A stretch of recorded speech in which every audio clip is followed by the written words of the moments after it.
وانا سنقولها لكم بكل صراحه، الحاكم الحقيقي ديال المغرب راه ماشي هو رئيس الحكومه، هو جلاله الملك، باش نكون معكم صريح وواضح.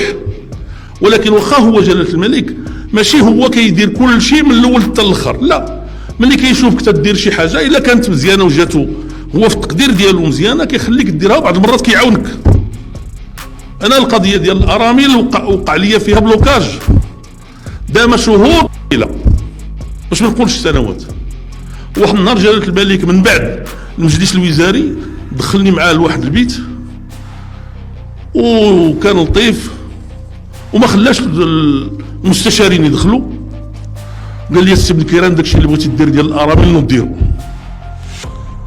بطبيعه الحال تاثرت ونتبست له يدو ويمكن كاع بكيت.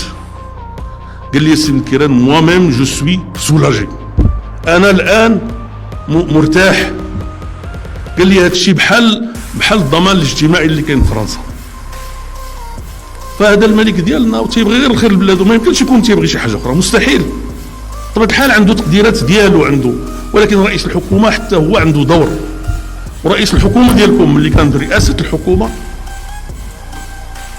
انتم تعرفون ماذا استطعنا ان نقدم جميعا، لانه لو كان كنتم انتم ضدي ما غنقدموش هذاك الشيء. وانا ما غنذكر لكمش الاشياء اللي استفد منها المواطن بحال الارامل ولا بحال المطلقات ولا بحال الزياده في المنح ولا بحال الزياده في التقاعد ولا بحال الرفع ديال الاجور ديال الاداره. انا اللي طلعت الاجور ديال الاداره، حتى واحد موقف الاداره المغربيه كياخذ قبل من 3000 درهم، فهمتيني ولا؟ ما غنذكركمش هذا الشيء وما كنتذكرش حوايج اخرين كثيرين. انا كنقول لكم الاشياء اللي درناها لصالح الدوله واللي كنعتز بها وباقي كنعتز بها، وعلى راسها المقاصه.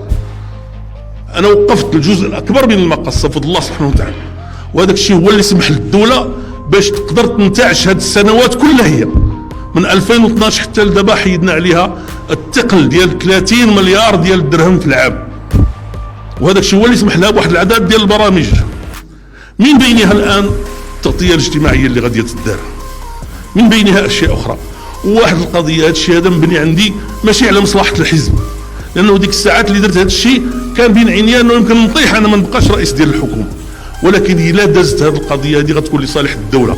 ولا كانت الدوله قويه كنقولها لكم ونعاودها لكم، واش ما بقيتوش تسمعوا ليا ولا شنو تيوقع لكم؟ كنقول لكم الا عاش النسر تعيشوا ولادو، ما حافظينش صوركم مزيان، غير شي وحدين اللي حافظين.